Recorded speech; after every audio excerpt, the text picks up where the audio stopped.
Hello, and welcome to episode 9 of Sip of Sunshine, the podcast by Sunshine Support. My name's Kat, and joining me today, Sunshine Support's founder, Chrissa Wadlow, and her Executive Assistant, Jess. We're going to be focusing on all the preconceived ideas we had as SEND parents, as well as talking about some of the myths we encountered, and also all the obstacles that were thrown our way when looking at placements for our own children.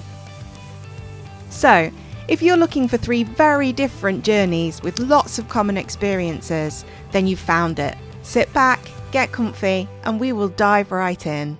Hello, Jess and Chrissa, and welcome back to Sip of Sunshine. It's been a while. Hello. It has. We've been busy working. Very busy. We have been busy working. It's been. When did we do the last one, Kat? Well, it was episode 2. Oh, okay. So a good 6 months ago now. That's crazy. That is crazy.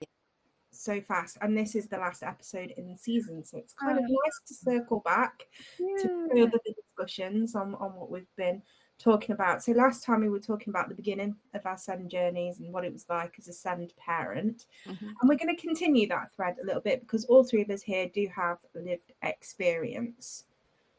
So let's have a think about our journeys into the world of SEND, just for those who haven't thought about or haven't listened to the previous podcast.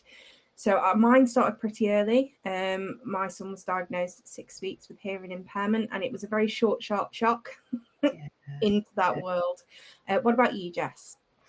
Mine was before my little girl was born. So Bella has Down syndrome, and we were diagnosed, I think it was around the 12-week scan when they do the blood tests, and it showed then that they called it high risk for my baby having Down syndrome. So we had all that time to prepare. We were never 100% sure until she came, but we had a bit longer, I think, to sort of prepare ourselves, even though we didn't know what we were preparing for. No. Yeah, And Chrissa? Well, I was a bit later to the game. I think perhaps, with your firstborn, you have nothing to compare that experience with. So some people would sort of identify, is there a little difficulty there? And I'd be like, no, leave her alone, and be really protective and fiercely protective. And it's like, no. And any fault that you see is probably my fault. So just blame me. Stop having a go at my lovely daughter.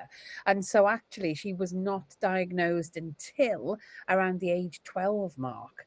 So, and then it was very much, even though we'd suspected it for about 6 months before, because I had to come to terms with it, actually, when that diagnosis came, it was still like a bolt out of the blue. So it was a relief, but also a really big shock, and when you go through that period of acceptance, I think it's really tricky. I don't think anybody prepares you for that, do they?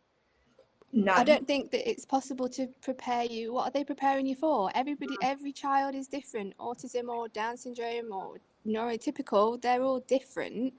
So it's really hard to prepare. We were given a leaflet. I remember it was from the Down Syndrome Association. It was like a little booklet. I put it in the kitchen drawer when I got home. I didn't even look at it. I don't know if that was me being in a bit of denial. I didn't want my baby to have Down syndrome. But yeah, we didn't even look at it. It's really strange. I think there's a lot of fear, isn't there? Fear of the unknown, isn't it? Yeah, absolutely. And a lot of preconceived ideas. Yes. Which is what we're going to talk about today, because it doesn't matter whereabouts in your child's life you are diagnosed or have a diagnosis given. It's kind of, a lot of other people have preconceived ideas, and second they hear you talking about it, they're then like, oh, well, what about this? Or what about this? And similar to you, Jess, I kind of didn't do any of the research, the mountain of booklets that they handed to me in the hospital, because I was like, let's just take this one step at a time. Yeah. Preconceived ideas. So let's have a chat about your preconceived ideas, or other people. What preconceived ideas did they have that they forced onto you? It was really difficult because we didn't really have anybody. I mean, when we had to be monitored quite closely because there was development issues while I was quite far along pregnancy-wise, and one of the consultants told us that because she had a really small femur bone, so that's like your thigh bone, it would be highly unlikely that she would walk.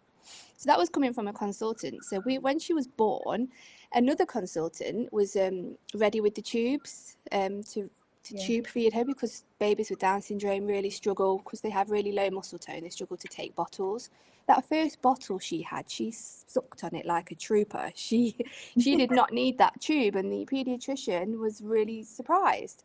I was like, isn't this what you do? You feed your baby when they're born, like with a bottle? I didn't know anything about the tubes. There was no preparation. She was ready, but she didn't need it. Bella didn't need it. And I think that's almost like the doctors who have that idea of what it's going to be, but it wasn't. And like, she walked, it did take her a bit longer. She was 2.5 when she started walking, but she toddles around now. She runs away from me when she can.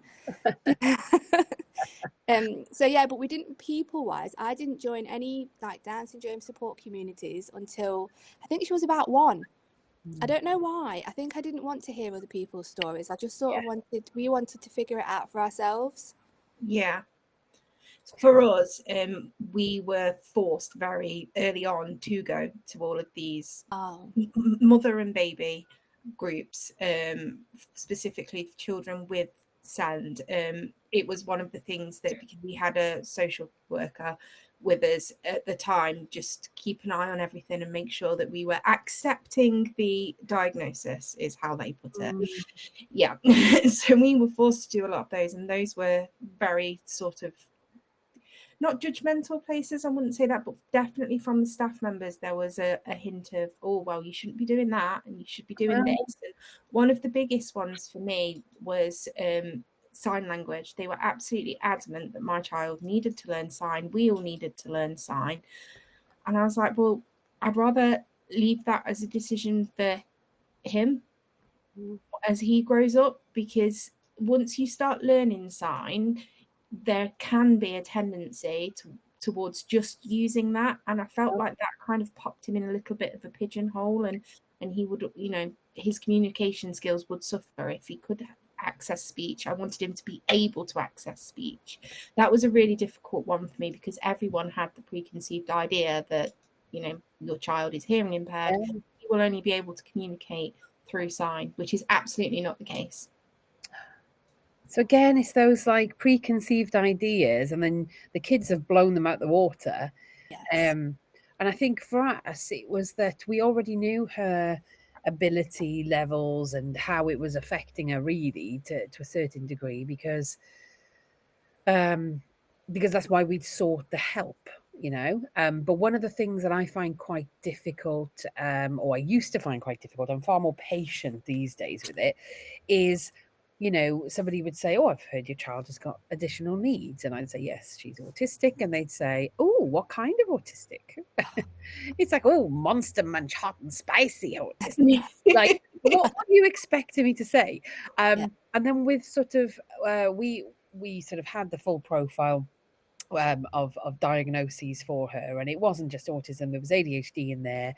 And then you tend to see that the autistic brain fights with the ADHD brain, because they both want and desire different things. Both probably need the same thing, which is structure and safety, of course, but the ADHD brain is going off in another direction.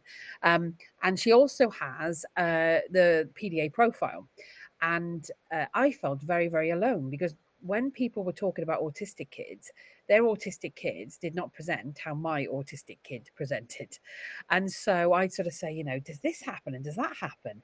And how you're saying about these groups, we started attending a group, and it was all very much like, no, mine doesn't do that. Oh, and I'm like, oh my God, maybe we should withdraw from the groups. This is not right. Maybe it's not autism. Oh my God. Is this a reflection of me as a mother? And so I just really alienated myself, and I didn't realize there was a PDA community. And I mean, now there's loads of people talking about it, which is great. And I know one of the things that we're really passionate about when we do our events and stuff is saying, look, say whatever you want about your experiences in here. You're not going to get raised eyebrows or you're not going to get any of that. And I think that's the most important thing, because those preconceived ideas are really, really awful. They can be really damaging and gaslighting as well, can't they? Yes. You think, well, I'm doing it a different way, but does that make me like a criminal? But you're also almost expecting the worst as well. Like, I wasn't expecting Bella to walk. I was like, they've said she's not going to be able to walk, so that must mean she's not. They're the professionals. I don't. What do I know? Absolutely. So it's really hard, isn't it? And then she started walking, and it's like, oh wow, this is amazing. Going back to signing, we did Makaton with Bella, because again, that was another thing: communication, her speech. She's going to struggle with speech. She did for a while. We did Makaton with her. Her speech now, I think, is pretty good. I think you guys can understand her when we. Oh yeah. When we do. But she will still sign, but she makes up her own signs. If we're struggling to understand something she's telling us, she starts doing signs, and I'm like, I don't know what that is. What are you doing? And I think that she does just make it up because she's used to using some signs that have got reactions or responses of what she needs. So yeah, but yeah, that was another thing, communication. But yeah, she lets us know what she wants. Yeah, it's good. Exactly. So another big one for me, sort of around the sign and the community side of things, was the preconceived idea of where my child would go to school, would receive an education. You know what's coming. It was literally the only school that's going to be suitable for your child is the School of Deaf, which we do have an absolutely fantastic one in Derby. However, I have 2 older children, and in terms of travel and wanting them to sort of stay in the same school, it wasn't feasible for me to get from one side of the city that I live in to the other for drop off, which was at exactly the same time, by the way. But it was very early on. They were like, no, this is where your child will receive an education. And I was like, no, it won't be. We're going to try mainstream. And everyone was like, oh my gosh, like the room fell silent. I was like, no, we're going to give it a go, which is what we actually did. So I was quite surprised that they just. And how is it going? It's going okay. It's going really, really well. So it's set up to go and do his GCSEs. He's struggling with attendance at the moment due to a missed hospital appointment for an ear syringe. Hospital cancelled it. Nightmare. He's going Friday. So so hopefully he'll be back in. But I had so many worries and concerns, and even to the point where last year I was sat wondering if I'd done the right thing. Yeah. But I do believe I have. I think, not listening to those people who were very steadfast in their opinions, and just going with no, I think he'll do really well in mainstream. How was educational placement for you two? Oh, well, the opposite. So we were told, no, you will remain in mainstream. And I was like, what, remain in mainstream where she's not attending and hasn't been for 18 months, So what kind of life is that? And I think that when children then, they naturally feel that school is a dangerous place. I'm not saying school is a dangerous place, by the way, but that is a perceived danger for them. And then actually what then happens after that point is, of course, they start to avoid the place. They become very reluctant. They avoid the place because their brain is keeping them safe. So it should. So, you've got to celebrate that. But of course, initially, then you're told, well, you've got to get them in. Anyway, lots of people have heard me talk about school refusal and school avoidance and, everything else. But what I noticed was my daughter became more and more disengaged from life. It wasn't just a learning, it was life. And she got to the point where she became so overly sensitive to the environment around her that she couldn't really leave her room. And her self-esteem was on the floor. She was very traumatized. Her mental health was absolutely awful. She started developing signs of psychosis. We obviously were accused of FII. Anyway, when you sort of think, how on earth are they planning to integrate her back into a mainstream placement? I have no idea. We ended up going to 3 tribunals on the High Court and ended up winning a 52-week waking day provision. So that is a residential specialist provision. And it brings me on to my next point. I remember one of our first workshops, and somebody said, I don't know what to do for the best with my child. And they were describing basically somebody very much like my child. So I said, have you considered a residential? And she said, oh, I know that your daughter goes to one of them, but my daughter's not one of those children. And I was like, what is one of those children? And this parent stayed in touch with us for forever. Like, you know, I don't think she ever realized how much she offended me in that moment, because what she was saying was that my child was... Looking for expert guidance in the world of special educational needs and disabilities? Send. Sunshine Academy is your one-stop solution. Gain access to a wealth of knowledge through webinars covering topics like autism and dyslexia, along with tailored learning resources, all for just $10.99 a month. Empower yourself today with Sunshine Academy and take the first step towards a brighter future. Less than. And I thought even within the SEND community, we have this I always call it the send-off, where there's like, my child's worse than yours, or my child isn't that autistic, you know, and you're like, come on, if it's truly inclusive, let's stop throwing the judgment around there. But when I had to explain, and it felt awful that I had to explain to these people, but in this particular workshop, I said, no, my daughter is on the path for level 9s at GCSE. She's incredibly bright. She's way more ahead than I could ever be. And I'm exhausting myself trying to keep up with her, because actually she's getting herself into dangerous situations. But she's also very dysregulated. She can be very aggressive and violent. I have to keep my entire family safe. So actually this was the right provision for her. And we did win it, obviously. But to think that, you know, when we went to these court cases and you've got the local authority saying this mainstream placement, and we're going, no, this 52-week, very specialist, expensive placement. And you're like, how can you argue that? How can you genuinely think you've got the evidence for that placement? But we ended up at this one. And, you know, it's beyond frustrating. It's soul destroying. It ruined the family, but then it would have ruined the family if she'd stayed. So there was no winner, you know, and I used to hate the fact that the local authority, there's certain workers in the local authority would sort of throw these conversations around within the professional circles saying, Chrissa Wadlow lied about her case. There's no paperwork to suggest that's what happened. And I'm like, I have it all here. You can come and look at it, you know. And you sort of think, even past the point of winning, you're still gaslit. And I remember when she was there, an IRO, so it's independent reviewing officer for children who are in care, and this was a care facility, he almost patted me on the head and said, well done, you won. And I'm like, I didn't win anything, actually. I don't feel like a winner. This isn't justice. My family's been torn apart. And I think if more had been done earlier on, perhaps she wouldn't have needed it. So there's no winners. There's no winners, because we're all traumatized by the system. So mine was the opposite of yours, Kat. But then I've got another child, of course, with an EHCP, who everybody knows because she likes to make herself known on Facebook. And she now thinks she's some sort of international star. She is. But it's been suggested to me that she might need special school, and it's quite interesting because I don't think she would flourish at all in special school. I think if it was a specialist school for DLD, then yes, but that doesn't exist. Given that it's the most common learning difficulty, that doesn't exist, certainly not in the vicinity, you know, in this region. And she's doing very, very well in mainstream, with a lot of effort from us in terms of maintaining that EHCP, because that wasn't happening for a while either. But I think we have to listen to the child. And now this is probably something similar to what you were talking about, Kat, in the fact that, you know, my Ridley is actually going up to secondary in September. And so I said to her, what do you want to do? And she said, I'm a twin, and my twins go into the mainstream. I'm going to the mainstream.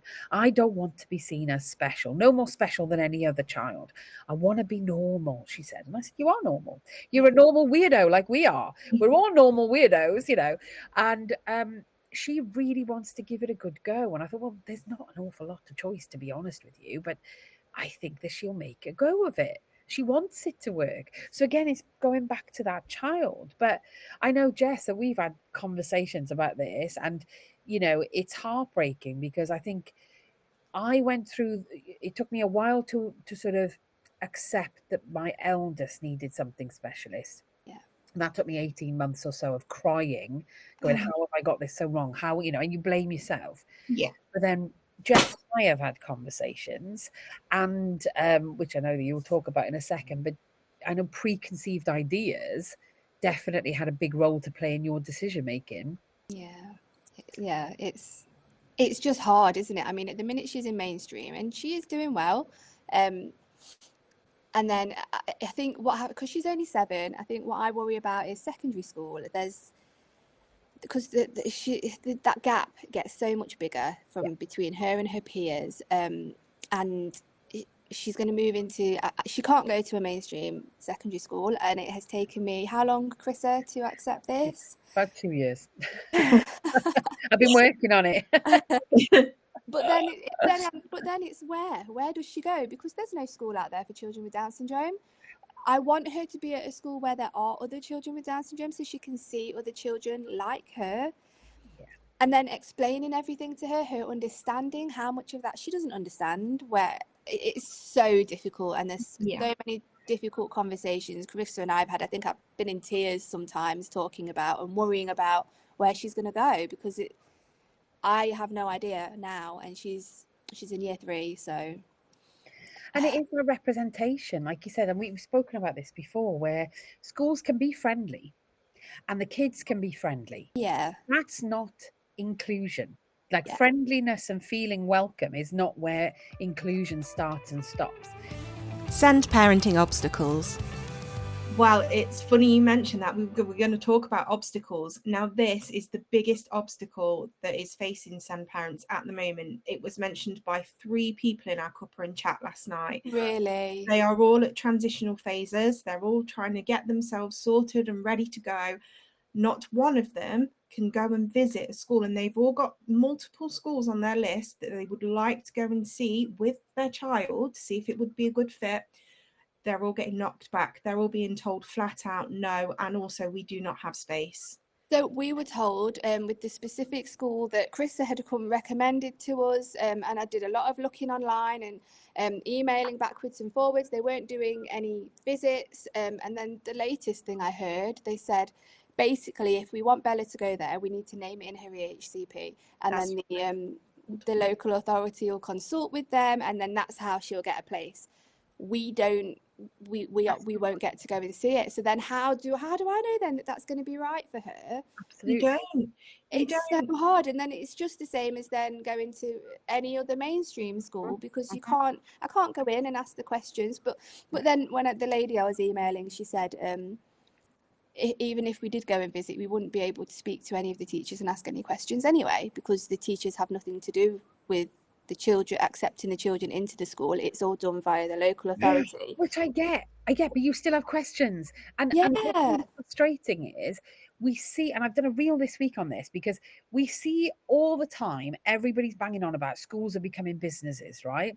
And I keep saying to schools, if you're going to go down that route, commit to it. But if you commit to it, you have to have good customer service. And this is not good customer service. No. It's a bad first impression when you've had all these lovely recommendations, right?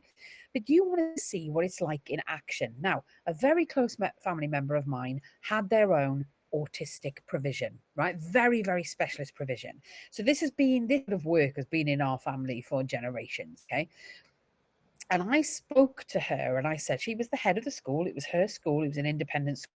And I said, if you had wanted to come and have a look around, what would you do in terms of mitigating the risk for the students in the school?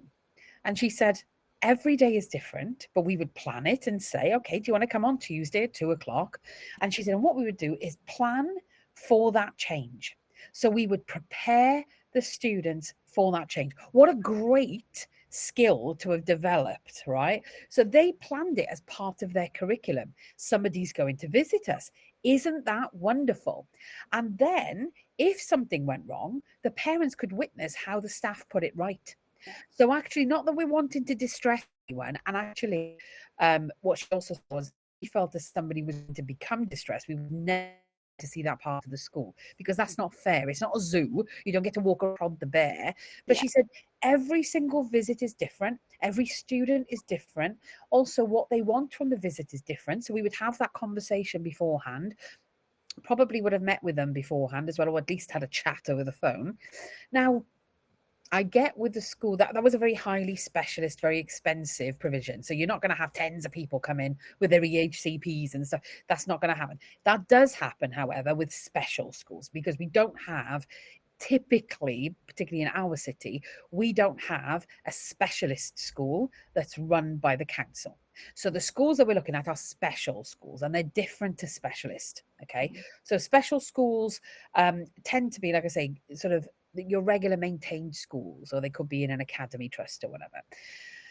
Your independent schools tend to be where the specialist comes in. And this makes me really sad, because actually, if councils actually built the specialist schools, we'd be spending less long term, being able to get more children in the door. But anyway, I think that they could at least put on an open evening for parents in the same way as any other school would, to introduce them to the space. No children there. Bring the parents in. Let's have a good look around. From that, they will lose some parents who aren't interested. So then they should funnel it down and say, okay, now we're going to have an open afternoon, but we're only going to allow you to see several classrooms, and you can only see them through the glass. We're not going to disturb the children, but that gives you an opportunity to see us in action. Then funnel it down again till in the end you're not going to have that many left, actually, but that's where then you go and see it properly in action. You start to ask questions, not of the teachers doing the work. It would be the people who are in charge, the head teacher, the Senko, whatever. But it really frustrates me that there's not more thinking put into this. And again, our kids are just told they have to accept what they're given. Now, looking at, for instance, my twins are going up to secondary next year. I can go to any of the open days. I can go to any of the open evenings. I have choice. I have selection. The only thing that's perhaps holding us back is this catchment thing that we've got, which typically happens in England, not so much in Wales, where you have to be in a certain catchment to get into a school. Now, that's the only real restriction, really. Anything else, you could just go and have a look. You can still go and see the schools, though, if they're out of catchment, because they might be a better fit, particularly if you've got a child with an EHCP. So it's really frustrating that, Jess, the experience you've had is essentially them saying, oh, look, there's loads of you. Okay, there's loads of you trying to do this. So if you want it, if you're lucky, put it on your form. If you're lucky, you'll get a space. You can come and see it when she joins in September. No, thank you. She is my most precious little thing. And I would not do that with a bunch of savings, because I always talk about this. If somebody tried to rob my savings, then I'd be allowed to get angry about them stealing money from me. The myths out there. So we'll move on to the myths out there, because we've touched on a few, and they're coming at us thick and fast at the moment, aren't they, via the media? I've noticed. Oh yeah. Some of the huge ones, such like, you can get your child placed anywhere, really, if you've got an EHCP. And as we've just discussed, it's not really how it works, is it? It's like potluck. If you put the school down and then you just... Yeah. But also, the media, I think, are in charge of or responsible for splitting us all up. So they're saying it's the rise of the warrior parent. That's what's putting the funding pressure on everything at the moment. It's the rise of... Hang on a minute. The warrior parent, we're here. We don't want to be here, by the way. We're here because the law wasn't being carried out. If we're not changing the law has been set. People aren't following it. And so actually this myth as well of sort of like the kids are spending all the money. No. The money is being spent on tribunals. Don't fight the parents. You won't have to spend so much. Look at that. You can just plow it into provision. But yeah, there's a huge amount of myth that I think with regards to, you can get any placement. Oh my God, we've already discussed ourselves all the problems with that today. It's not as easy as that at all. We could name that school on Bella's EHCP, and there's no guarantee that she's going to get it because of how oversubscribed they are. They might not be able to meet her needs. But then if I was able to go and see that and speak to somebody, then I wouldn't waste time putting that school on the EHCP. I would go and look at other schools. Yeah, exactly. It's so hard. We had a battle to get my son's school named on the EHCP, despite him being eligible for a place twofold. One, because of the catchment area. Two, because he had an elder sibling. He had two elder siblings at the school at that time. And they still came back and said, we've not got the space. I had to really argue it. And it got to the point where 2 weeks before he was due to start, he had no named school on his EHCP. And I was having to make phone calls daily, to the point where I was just like, look, if you don't name his school now, or if he hasn't, I'm still dropping him off on that morning. So good luck with him. So I've got all his information. Yeah. And then they came back and they were like, oh, we didn't realise he'd got an elder sibling. Yeah, that's fine. Surely when they've got older siblings, doesn't that sort of bump them up to the top of the list anyway? Yeah, usually it does, doesn't it?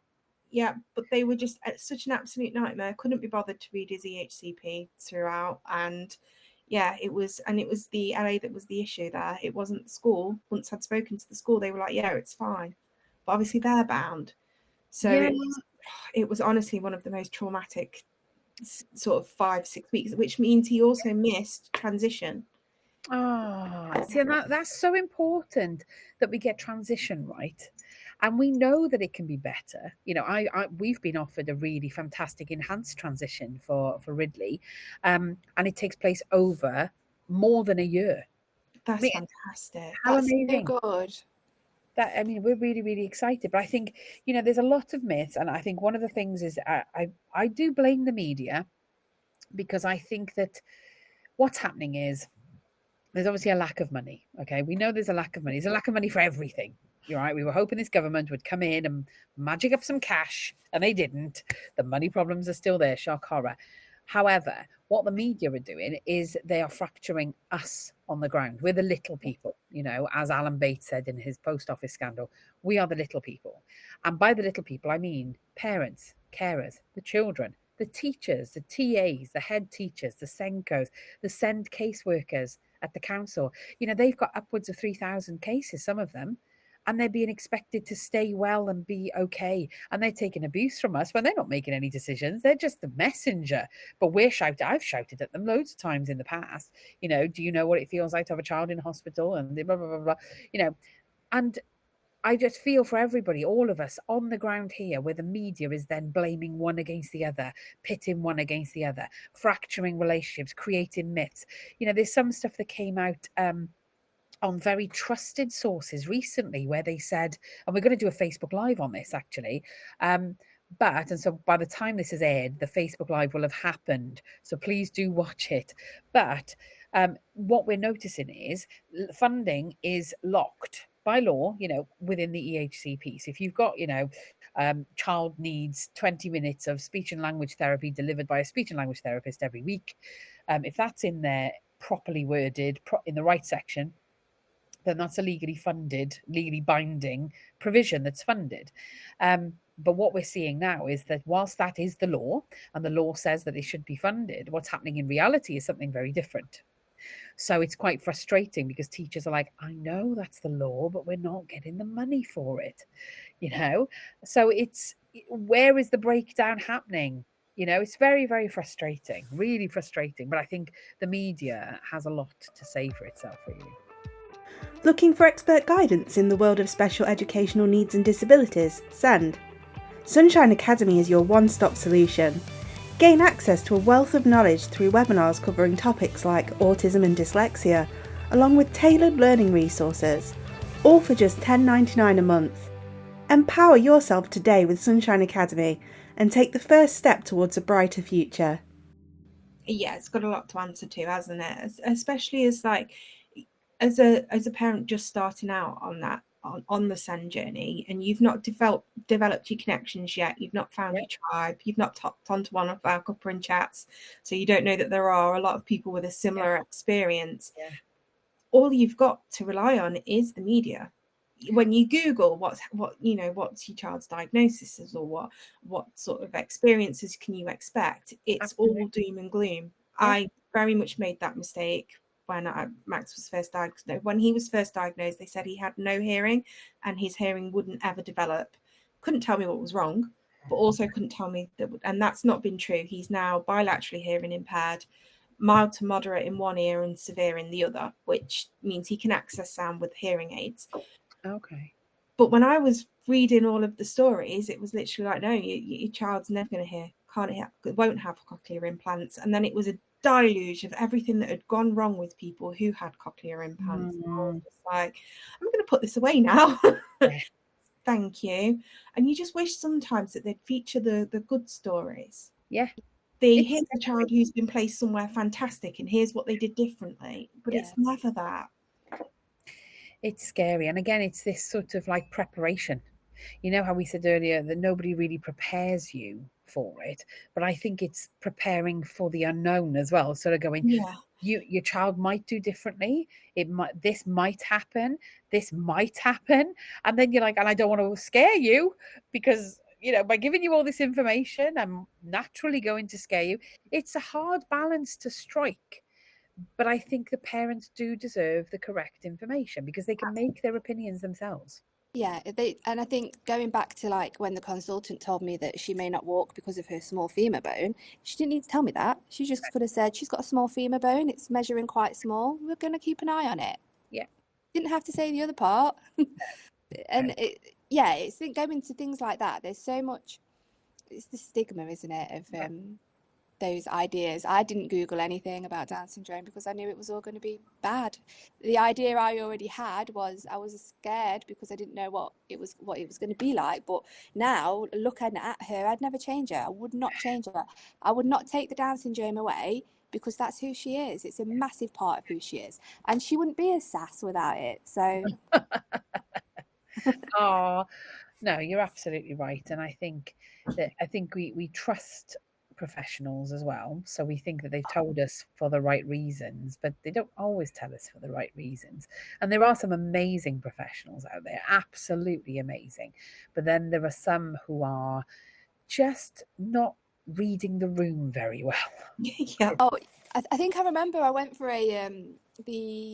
you have to have the glucose test, for the gestational diabetes. I had gestational diabetes with both of them, so we went quite early. And the consultant I saw then, when I went in to do that, she said, oh, high risk of Down syndrome. And I said, yes. And she was like, oh, you're keeping it? Oh! I was like, oh, I'm keeping her. Yes, I am. Yeah. And it was very straight away. She was very much like questioning.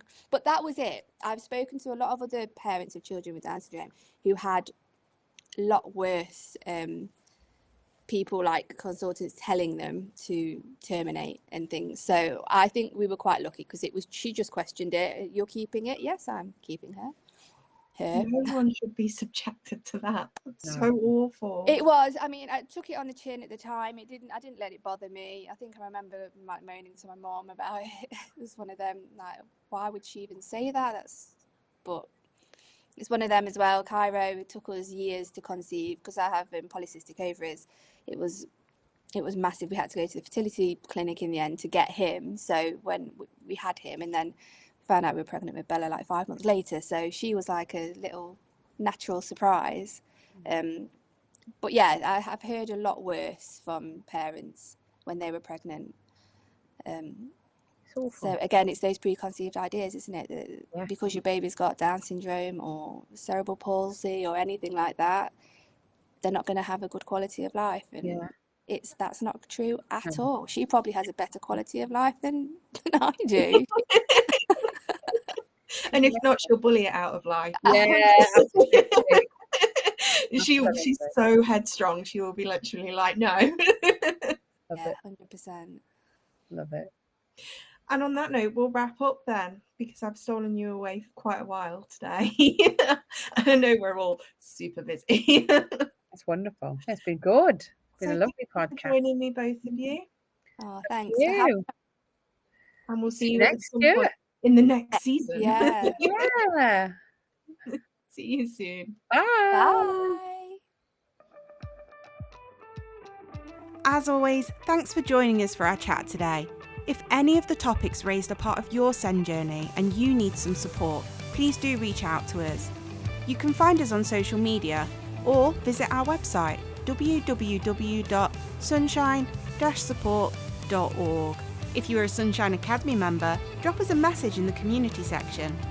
We also hold in-person and virtual cuppa and chats, where you can meet and talk to people on the same page as you. Details can be found on our socials or our website. Thank you for watching, and we'll see you again soon.